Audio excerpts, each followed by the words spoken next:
Hey, I'm back a little bit early, but change of plans. Wife got an earlier flight home, came home. Now she wants to go out to dinner, and I'm telling her that I've got a broadcast at 3:30, and she says, "Can you do it any early?" And I said, "Well, I guess I can. I need to come in and hang out for a little bit, probably another 5 minutes to see if anybody else comes in to be sure that I'm not missing anybody who had to go take a break or something to be back at 3:30." And I actually mentioned before I left the show that it was going to be 4 o'clock before I could do this, and we're way before that. So we got a 1960 Philadelphia Batdorf roll here. And Batdorf roll was rolled by a particular type of machine that was invented by a man by the name of Charles Batdorf back in around 1911, 1912. He got a patent a little bit later that decade, and the actual Batdorf patent right here, it says it right here on the wrapper, March 2nd, 1915. And what a Batdorf roll is, a Batdorf was rolled by a machine that rolls the coins very tightly and very securely into the wrapper.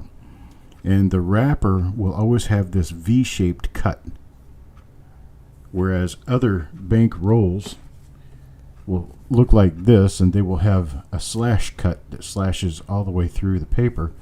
Batdorf always has a V shape in the cut. That's what a Batdorf roll is. Why are they important? Well, Batdorf rolls are not as common as the other kind of bank wrapper. The other bank wrappers, this one especially, this one is like many others.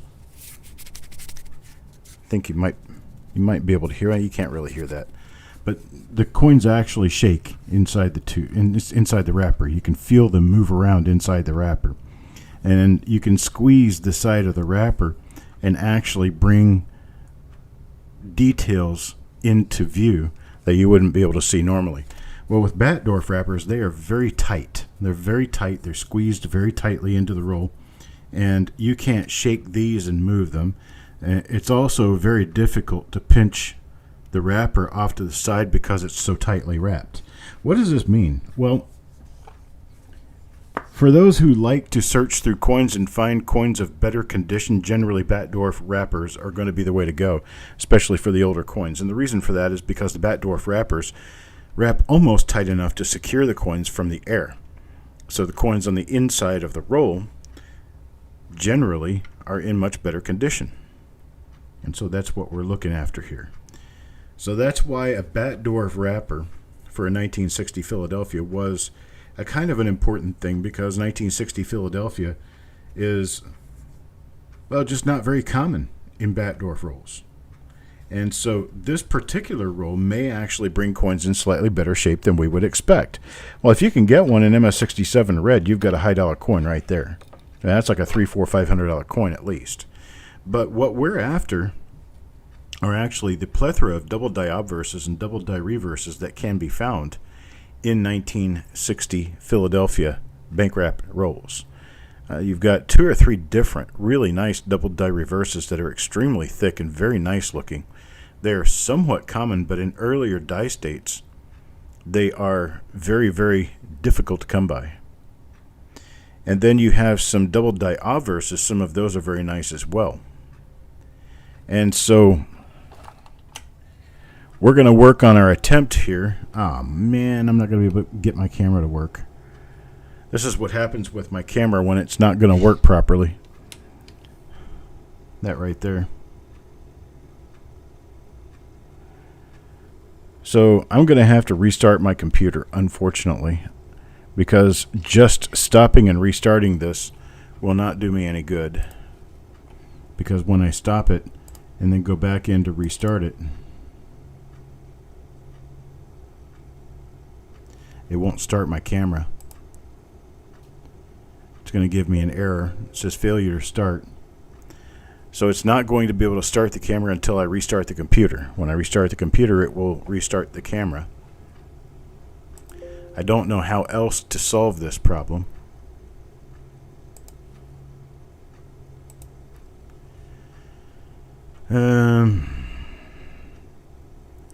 Okay, well, what I'm going to try to do is restart the computer while keeping the stream. I'm not sure that's going to work, but I'll at least try it. I'm not going to end the stream. I'm just going to shut my window down. And if you guys get pushed, I guess we'll have to start a new stream for it. No, I tell you what, rather than do that, I think I'm just going to give you guys, let's see here. We'll just do this with the dyno. I don't want to, but I will.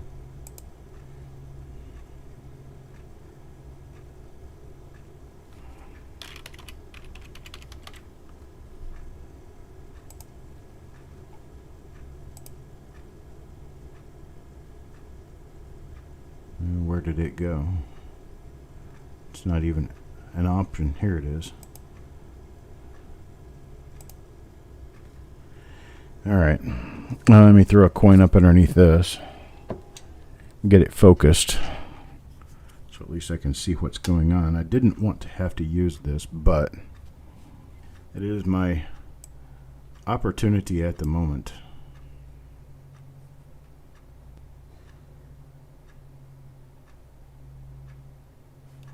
This coin did not come in this roll. I'm just using it as a method of getting done what I need to get done here to get this working. Technical difficulties. Please stand by. Okay, there we go. We at least have a scope. Not the scope I wanted to use, but we have a scope. And this is hideous. Let me see if I can bring it up any closer to us.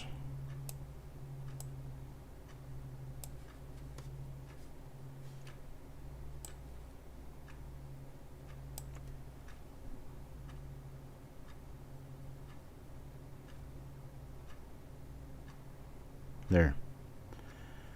That'll at least give us some good idea of what we got going on. I'm going to have to do something about my camera because my camera on my microscope just keeps messing up, and the company has not done much of anything to help me with this problem. So I may just end up having to give it back to them and tell them to send me another one. There we go. Okay. We at least got something that'll work. Got something that'll work. Okay, so I'm going to go ahead and start opening this roll. I think I've hung around long enough to see other people come in. There's Coin Dragon. How you doing, buddy? Get this. And these Batdorf wrappers are really tightly wrapped. They're easy to tear and break, which I'm not really sure why I'm so concerned about breaking this, but I just don't want to tear it up. I know it's kind of like people who open their presents real nicely and then throw away the paper right afterwards. Keep thinking you're going to do something with it. I used to try to give these away, but then I had no idea how to pack them so that they would fit in the mechanism properly to ship them. And that was going to end up being a shipping issue. So it's Hudson County. You couldn't see it when it was wrapped up like this. I couldn't see the name of the bank. So the name of the bank is Hudson County, which I'm not sure where Hudson County is. But we're going to go wrapper over the coins. It's a relatively short wrapper. Doesn't take much when you've got a Batdorf. Doesn't have to be very long. But you can see the V shape cut from the previous wrap is now an arrow shape on the bottom of this wrap. Alright, and our coins appear to look pretty nice. And let's get started. What do we say? I don't know. I don't remember where I got this one, so it's hard to tell you. Jim Fletcher. Jim Fletcher comes out first on this particular roll. Let's go ahead and see what we've got. Looking for extra thickness on the 0 of the date. We're looking for a bar L. We're looking for any possibility of doubling around In God We Trust. And doubled eyelids. It's all sorts of different things we're looking for. And then on the reverse, We will be looking for extra thickness in the initials and or in any of the other letters of the area. And yes, this is toning. This was on the end of the roll. This is the outside edge coin, and it was tails out. All right. Well, that one for Jim Fletcher. Nice little toner on the reverse there. And I will move on to the next coin in the roll. Coin number 2 goes to Eric. Eric for coin number 2.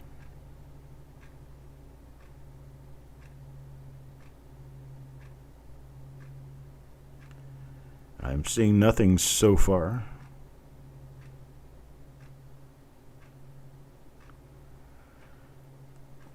I just kind of got to know to look for a number of different things for your double die obverses and reverses on this coin.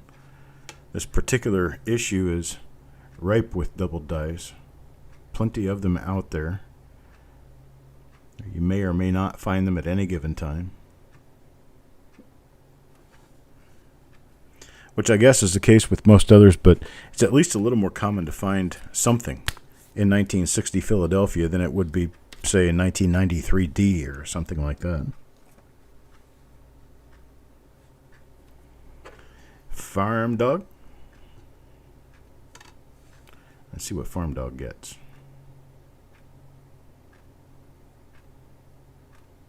Okay, no doubling up there.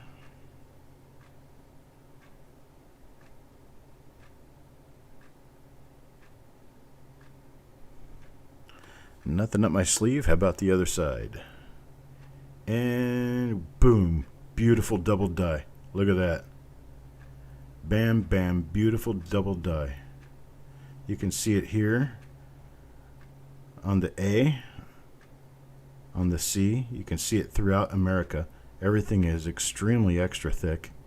This, I believe, is going to be DDR number 2 or number 6. Very nice double die. You can see it on the top of United, going basically all the way across United. You can see the doubling. It's number 2. Okay. I don't remember specifically what the markers are that differentiate the two. But look how thick the doubling is on the bottom of the E. And there's the C, the E, the N. See how thick that doubling is? The doubling is so thick it shows on the top of the N. That's right, it shows on the tops of these letters. Very nice. Very nice and beauty-muss. All right. We got ourselves a wonderful double die going on here. Finally, we've broken the spell of not finding anything good. Or not finding anything major anyway, but that's a major double die right there. Next coin goes to Thomas Thomas. And Thomas Thomas will look at the obverse on this one and see what's on there, if anything. Very clean looking coins. Nice clean looking coins. Alright, we'll flip it over and take a look at the reverse. Definitely a roll that we don't want to miss the reverses on. This one's not a double die.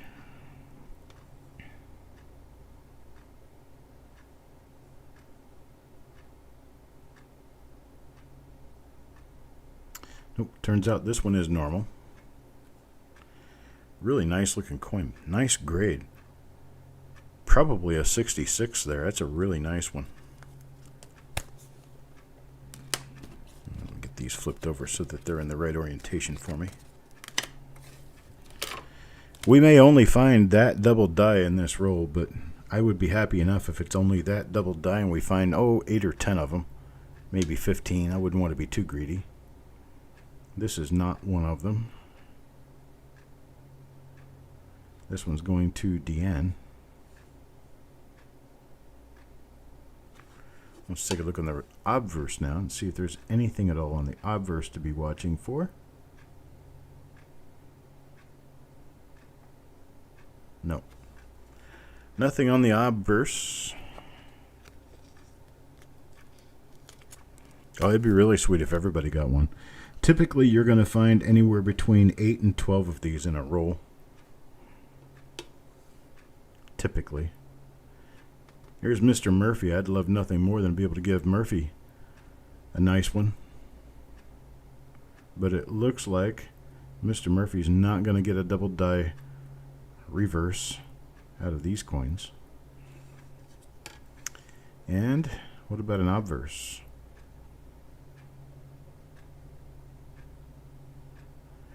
Nope, not seeing anything here on the obverse either. Unfortunately, a normal 1960 Philadelphia Lincoln set, but it's a nice one. Nice gem coin. Mr. Crusson, let's look at your obverse here first.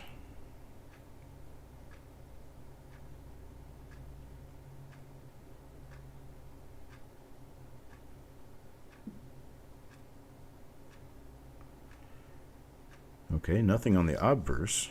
Let's check the reverse, and it is normal.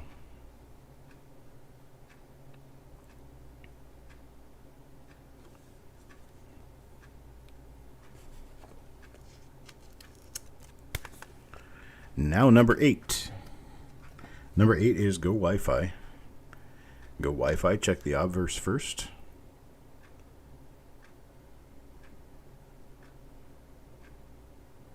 Some of these coins are extraordinary looking. This is a very, very nice looking coin.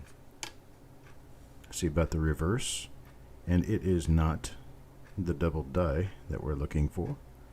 This is not the double die you're looking for. To show you the coin,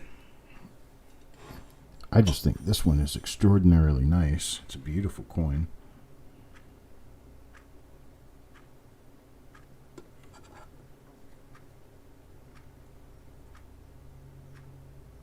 It's got that one blemish out in front of the face that'll keep it at a 66. Otherwise, it could be a 67. A little mark on the rim at 9 o'clock. You can see that light spot. It's a mark on the rim. But man, really? This is very nice. Okay, it's got a little dig above the ON of 1. But it's a really nice looking coin. Right, let me get it back down here and get it in focus with this coin, and then the next one we will take a look at.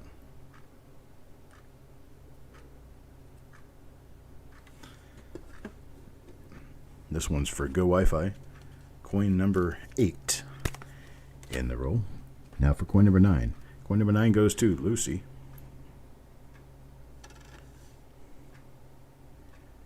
And here we have a few die scratches on the obverse with which we can pick out whether or not this is going to be the double die reverse, and if it is, we'll know the other ones by the obverse. It's not cheating. It's actually a very efficient way of hunting.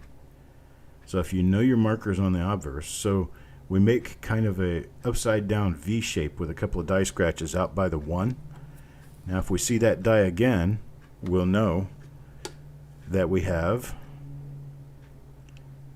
not a double die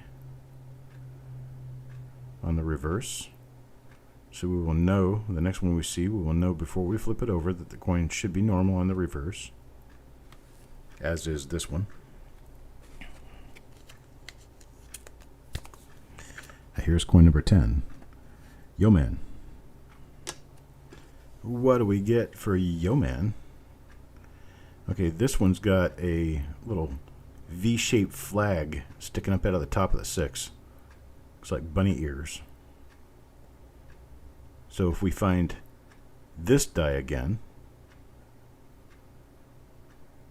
we would technically not have to flip it over because we know it's not the double die. It's definitely not the double die. This is not the double die you're looking for.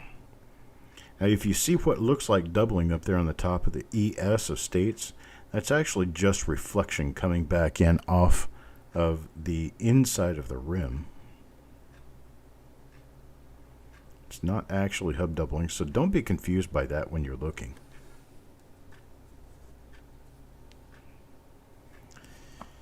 Alright, this one's for Yo Man. coin number 11. Coin number 11 goes to Jeff Dunn, and Jeff Dunn gets this one right here.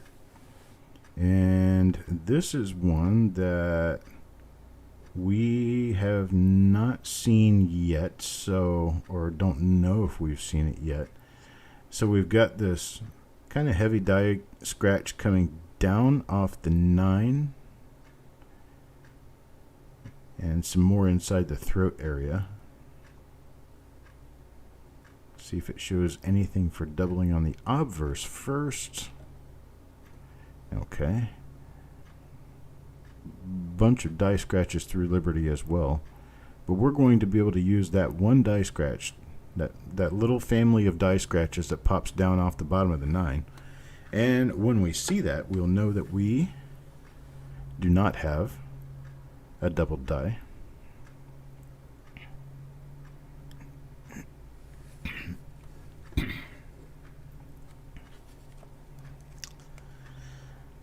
So you ask, hey Chuck, what are the obverse markers for the double die so that we can try to find one if we know it? Well, we happen to have the double die right here. This is Farm Dog's coin, and this is the obverse of that coin, and we virtually have no markers around the date. Looks like not much of anything for markers around the date. Let's see. Okay, we've got die scratches, kind of a diagonal die scratches that parallel the front of the forehead above the head, and not much of anything else. Not much for markers on the obverse of this. Beautiful double die, and for those who just arrived, there's the double die itself. It's beautiful, nice, thick doubling. This is Farm Dog's coin.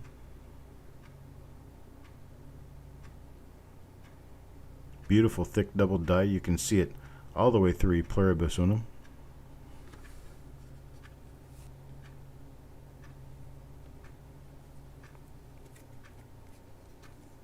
The trapezoidal devices. Well, that is something that helps more with the less firmly struck coins, the ones that are struck a little softly. Generally, the lettering, the devices around, can appear somewhat thin and, somewhat thicker than normal. This one's not going to be that double die. Got a die scratch next to the one on this one. And when things are not struck as well, they don't strike up as much. And what you're doing is you're striking up into a beveled area. The beveling toward the field is thick. And then as you get up in relief towards your eye, it gets thinner. That's why when you're looking at these letters, I don't know if I can find them again here. You're looking at these letters, we're looking straight down on them, yet you can still see the sides of the letters, the shadow and the light side of these letters. And that's what helps you see the depth on the coin. And it gives the illusion of more depth than is actually there, because you're actually beveling in to get the overall width. If you'll notice the T right there, and you'll see the top of the T, and you look at the edges of the dark area, well, that's how thick that T is at the field. But as you move toward your eye, up from the field, in that lighter area, you'll see that that is actually thinner, much thinner up there. Well, if I were to basically take off the top 2/3 of the layer of the T so that you can still see the T, but it's closer to the field, you're going to make the letter a lot shorter, thus much wider. And some people get that mixed up with hub doubling and looking at double dies.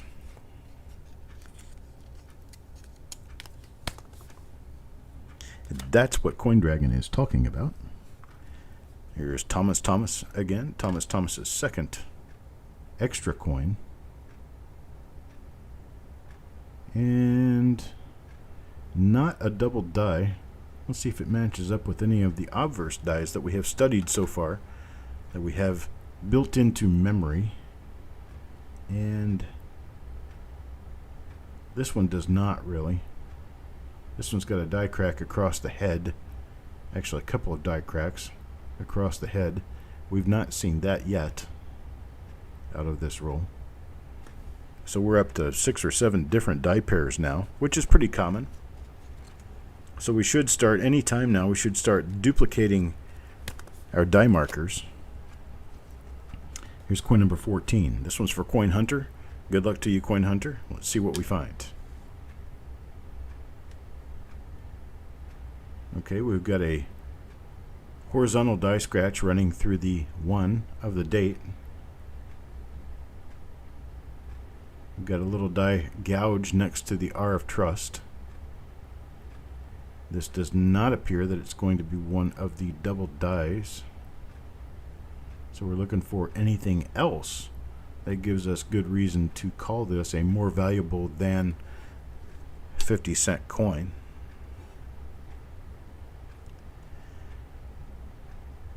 Appears to be no doubling on the reverse. So unfortunately, we've pulled just a normal coin out of there.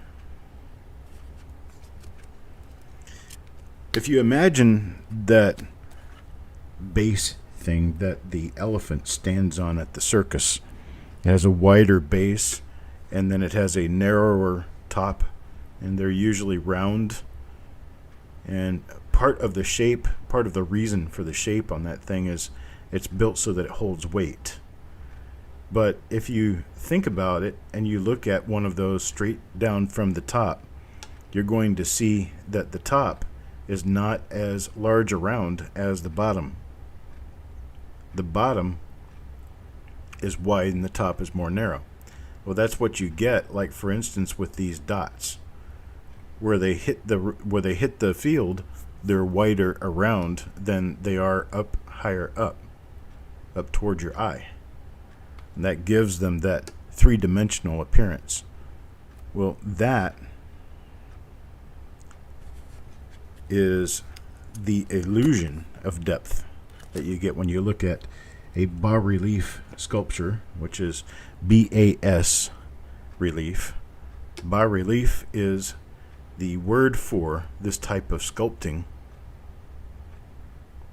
doing medallic sculpting, which is basically what the original person who created this design, Victor David Brenner, which was not his actual name, but the original people who created these designs did so using plaster and clay and other materials to get the proper depth in the design, usually in a much larger format, probably 10 to 12 inches around, I think, maybe larger than that.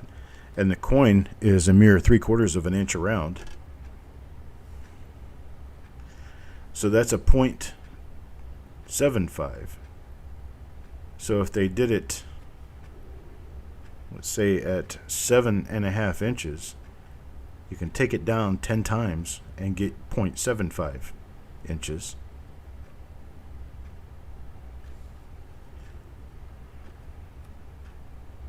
Yes, bas relief. Bas means low in French. Thank you very much. You do not pronounce the S. It is bas relief. I've heard people say bass relief. It is not bass relief. It is not bass relief. Bass has 2 S's, as does bass. This is a French word that we're taking it from. This is going to be not a double die. I've seen this die before. You guys should recognize it. This one has... Which one does it? See, it's got the swirls. Okay, it's got the upside down V-shaped die scratches right next to the 1. So I can flip it over and tell that we do not have the double die that we are looking for.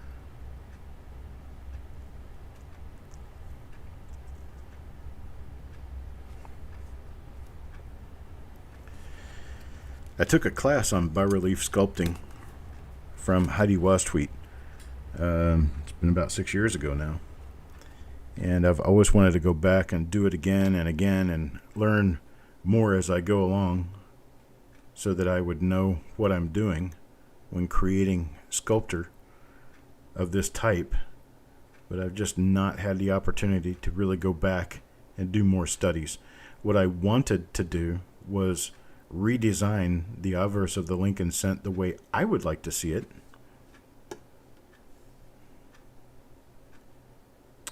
This one's yet again not one of the double dies.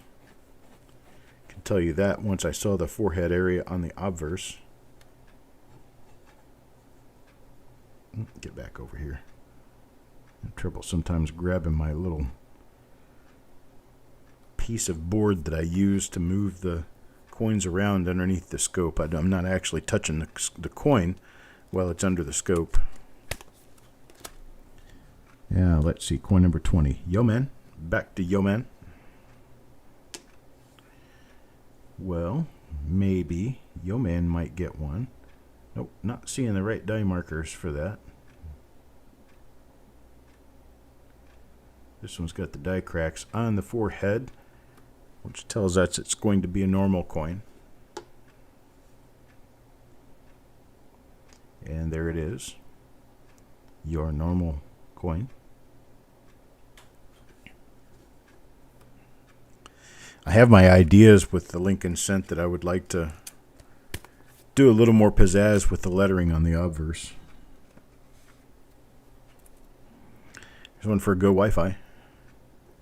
I'll do the obverse first.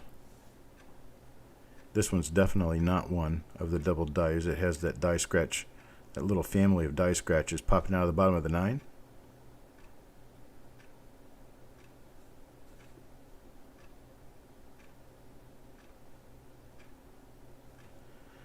No other doubling on the obverse, and it's not going to have any doubling on the reverse either.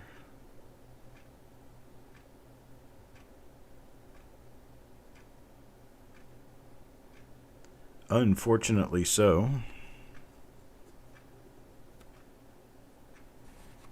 It's a lot of these coins that are real pretty. Real pretty bright red coins. I like it. Almost halfway through the roll. We've only found one of the double dies though. Mr. McBride. This one is also not going to be one of the double dies. Wait a minute. No. Not going to be one of the double dies.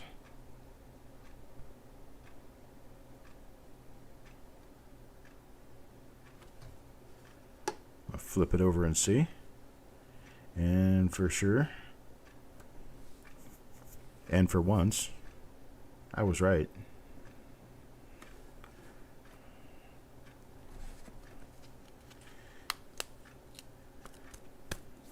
It's kind of funny when I'm messing around on Facebook and I'm answering people's questions for them, and people come back and say, well, who are you to say that? I don't know. Just some guy. I don't know anything about this stuff. I'm looking for you, Randy. I haven't found you yet. Of course, you want all these normal coins to skip by before we get to you.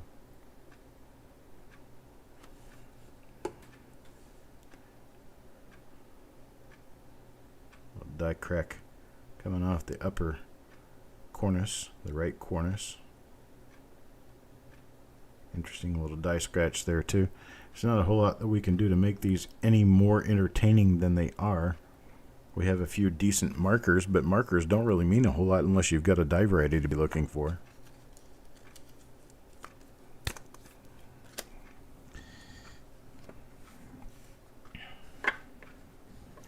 I remember one time there was a guy who had picked photos off the internet to compare to his coin. He showed a picture of his coin, and the photos that he had picked to compare were, well, mine. And he had found copper coins, and I was like, well, this website right here says this coin is worth a lot of money. And I came back and says, yes, but your coin doesn't match the one on the website, so it doesn't. And it isn't. And you haven't. And he says, oh yeah, who are you to tell me that I don't have what matches that website? And I replied, well, sorry, Randy. I replied, well, I'd be the one who photographed the coin you're comparing it to, and I'm telling you yours doesn't match. He's like, oh, yeah, right, prove it. And then there were like 10 people hopped on top of him and said, dude, have some respect. He is the person who wrote that website. I just thought it was funny. I just thought that was funny. It's funny enough to start laughing. I didn't say anything more. I just left the thread alone. Wow. So far, only one example of that double die. Only one, and no other varieties in here. It's turning into a great roll and a horrible roll all at the same time. How can we do that? All right, coin number 26 now. We are halfway through the roll. I'm going to Solo Smoke now. Oh, and Solo Smoke is missing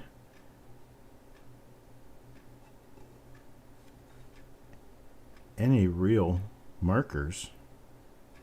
Not seeing anything for markers. A couple of little die scratches here. Actually, it's a pattern of die scratches, equidistant from one another. That is strange.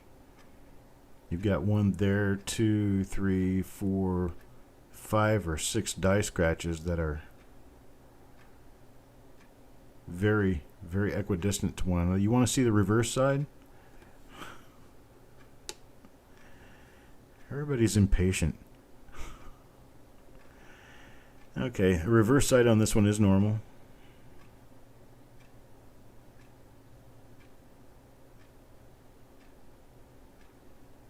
You want me to put yours reverse first? We don't look at coins like that. We look at the obverse first. Then we look at the reverse. And heck, that's the only thing that really gives me a chance to mess with you. This is not one of the double dies here. You got too many markers, too many scratches and stuff. We've seen this die before. This is going to be a normal one.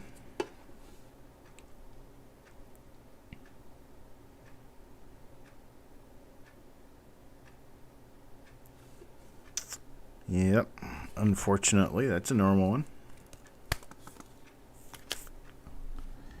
Now, Randy wants me to do special treatment for Randy.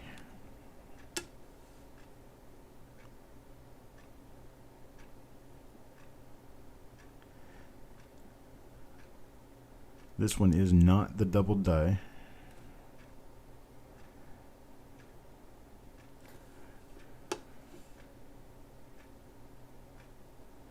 Not the double die. We got this out of a bank wrapped roll.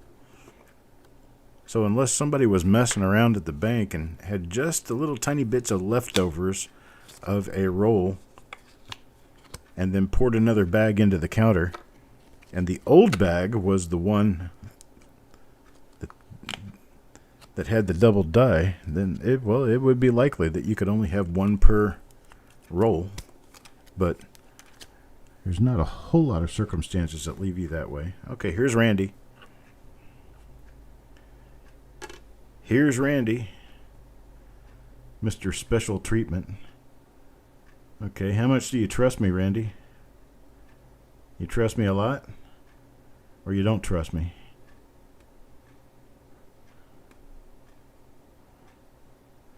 What do you think, Randy? It's not a double die. We're not going to look at the reverse side, though. I mean, what's the point, right?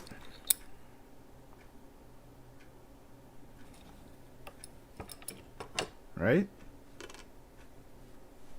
All right. I can see he's about to pee himself, so I don't want that to happen. So we'll look at the reverse side here. It is not the double die, unfortunately. Sometimes you just got to trust. Sometimes you just gotta trust. All right, here we are. Coin number 30. Carl. Carl? Carl? Does Carl get one? No. Again, no. Not gonna be the double die.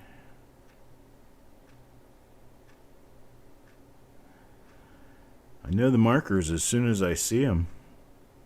Unfortunately, I'm not seeing them. Haven't seen them since coin number 3. Here's number 31 now, Adam Chambers. Coins and ghouls. Let's see what he has. Starting to look a little promising. That could be. I think it is. It's the double die, folks. Nope, it's not. Darn it. Wow, what a letdown. I certainly thought that was.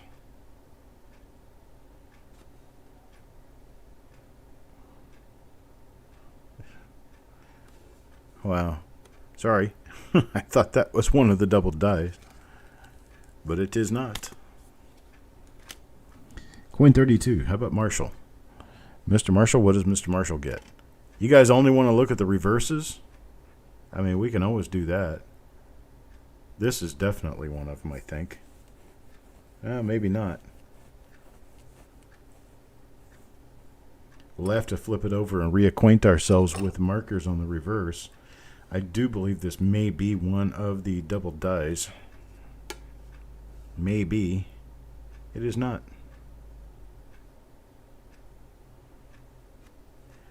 Not a double die, folks. Not a double die.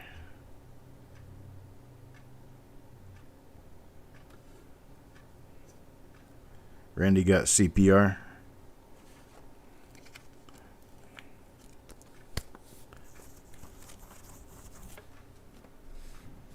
How long did he flop around like a fish before somebody stepped on his chest for him?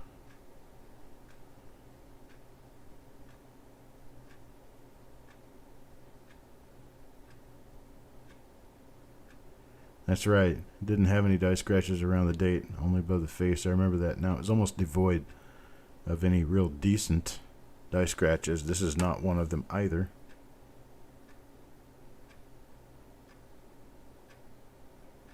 This one's a later dice date normal coin.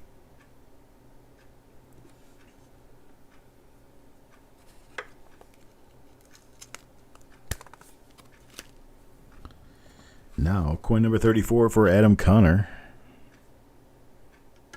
We'll look at the reverse. We'll just get over the whole obverse marker thing. We'll just look at the reverses first. This one is a normal coin too. Man, I tell you what, we may actually make it all the way through the roll and only find one of the double dies. That is not good. But it is what it is, you know what I'm saying? We don't get to pick. Here's another one from Mr. McBride. I'll look at the reverse on this one first. And it is not one of the double dies. The fewest number of these I've ever found in a single roll is 3. I think I found them in probably, I don't know, 10 or 15 rolls. How you doing, Bill? Unfortunately, I'm not picking much for people, but I did pick one really nice double die reverse out of this. A major one. But the rest are eluding us to a certain degree. This one also is not one.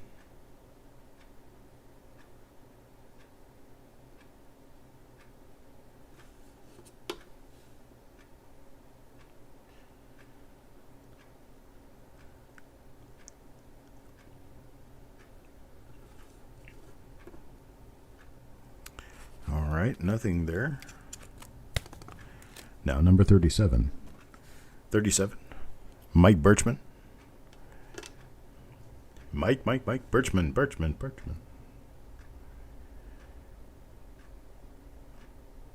Not a double die, unfortunately.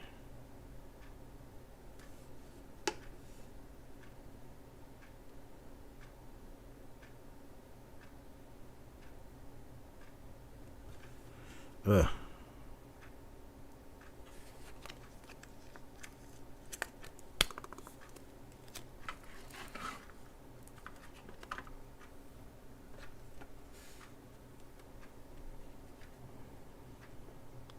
Carl. What do we see for Carl? Oh, nice little lamb peel. Cute little lamb peel going on there. That's an attached peel of lamination on the reverse side of this coin. Hey, Eric. I don't understand how and why that does or doesn't work. Just to recap you a little on the roll, we have found one single example of a very nice Class 2+6 double die reverse. It is probably either number 2 or number 6.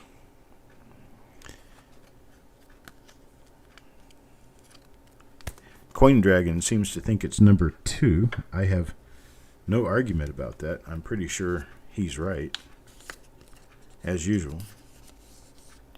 This one goes to Jim Hunter. Jim Hunter.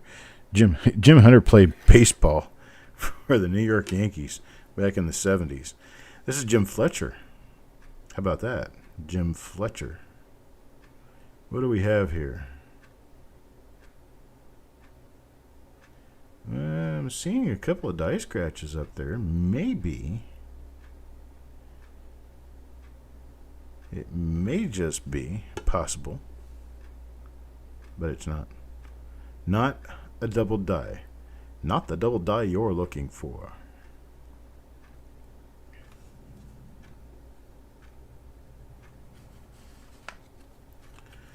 Number 6 has die scratches on the neck. Okay.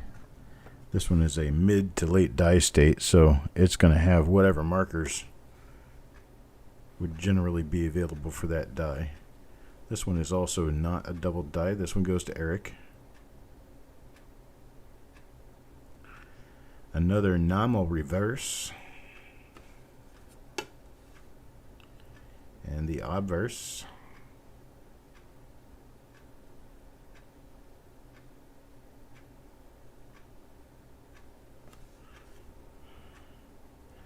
Nothing there. Number 41 now. Number 41, Carl. Let's see what Carl gets. Let's flip it over. Take a look at the reverse first, because Randy can't stand to look at the obverses first. Here, Randy gets what Randy wants. Nothing on the reverse. And for the obverse, we've got the tail on the 9. Little family of die scratches, the little tail on the 9. We are not going to get a die variety here. Nothing up my sleeve. Presto. Better get another hat.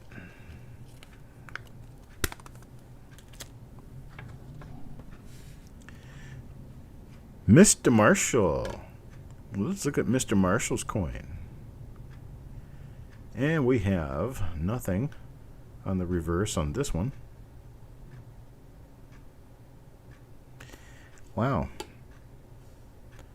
One example of a double die out of an entire roll. I mean, we've got 6, 7 coins left, but goodness. This is a big drought within one roll. You want the DDR sent to your address for storage? Okay, no problem. I will just mail it to you in care of Farm Dog. Just know that he will get your address so he can come pick it up when he wants to. So you're doing storage for him. I mean, you have to give him the opportunity to pick up the coin when he wants to. Well, you only ask for yours. Yeah, but everybody else in this roll is asking for theirs too.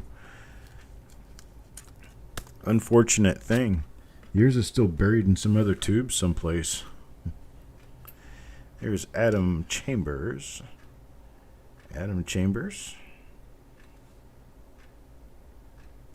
This is not it either.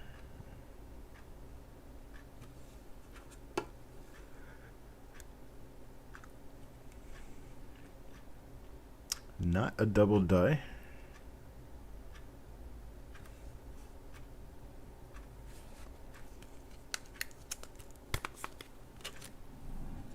Now on to number 45.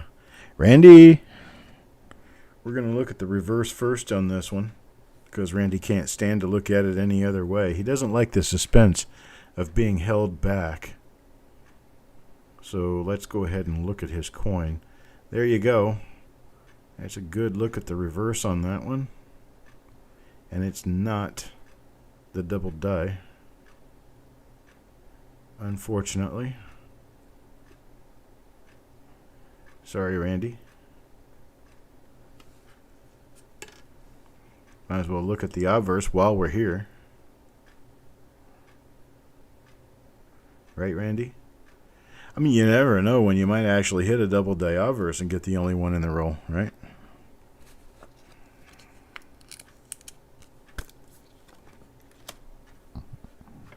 Oh, Randy's not getting roasted. Randy's getting lambasted for opening his mouth at the wrong point in time. And we do it out of love. Well, looky there. This one goes to Mike Birchman. Another one of our Butamus double dice. Either number 2 or number 6. Frank thinks it's number 2. Eric says number 6 has scratches on the neck, so we'll have to look. The doubling on the 2 are very similar to one another.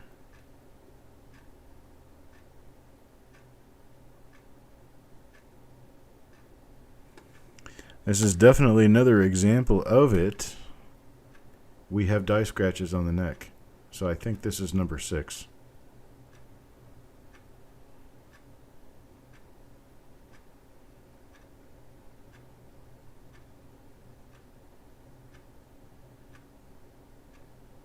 But see, this one had markers that I wasn't expecting.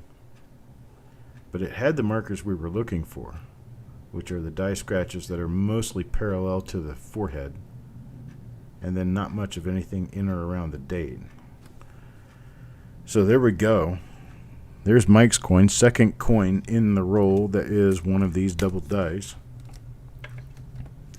On up to coin number 47. I got his name upside down. Got Mr. McBride in there. Mr. McBride for coin number 47. Let's take a look at coin number 47 and see what we get. Well, it's not a double die. Not gonna be a double die. Nice looking coin though. That's just not the double die you're looking for. Move along. I'm hearing the Air Force outside doing their thing. Scrambling sorties to play around in war games. Stonecutter. Stonecutter gets. It's not going to be the double die though. Very pretty obverse on this coin, and a nice looking reverse as well. It's a later die state. Doesn't have very many markers, which means it's going to be very nice for luster. You have just a mark next to the E of E pluribus unum. Probably a high-end 65 or a 66 level coin there. Here's coin number 49 now. Coin number 49 goes to Yeoman. We've been trying. Just haven't made it. This is not one either. See, your markers are very similar here, which has fooled me before, but the others didn't have this in the tail of the 9. This one is a very distinctly different die. By that marker alone, I know it's not a double die. And there we go.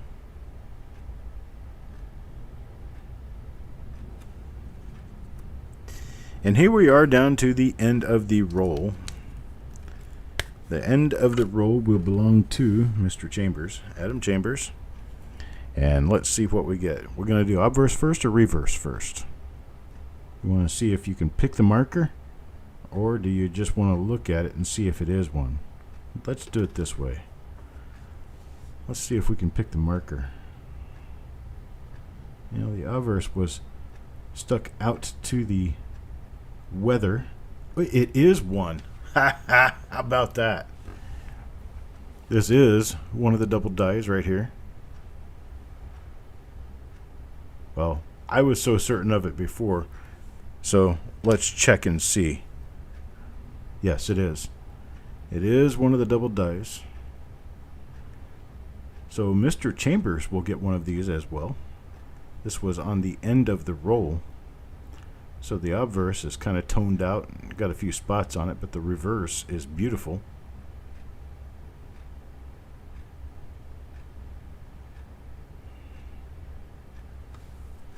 Very, very nice. So we had a total of 3 of these in the roll. Coin number 3, coin number 46, coin number 50. If I'd opened the roll the other way around, it would have been coin number 1 and coin number 4. And then like coin number 48. So on the 2 ends of the rolls and nothing in between, we've got these 3 coins. They're going to be coin number 50, 46, and number 3. 50, 46, and number 3, and all the rest of them are going to be normal coins. I appreciate it, folks. Thank you guys for coming by. Thank you for spending time with me today. I will be back at noon tomorrow with another reveal.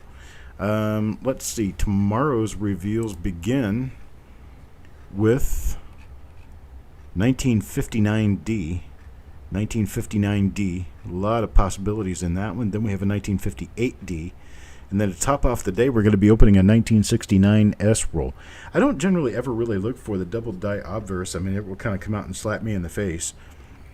Usually what I'm looking for are the more minor double die obverse coins, the RPMs, and then the counter clash on the reverse. That's usually what I'm looking for 69S. We'll get into that a little bit more when we actually get the roll out tomorrow afternoon at 3 o'clock. I appreciate everybody dropping by. I appreciate everybody being here with me. And I will talk to you guys next time. Have a great day.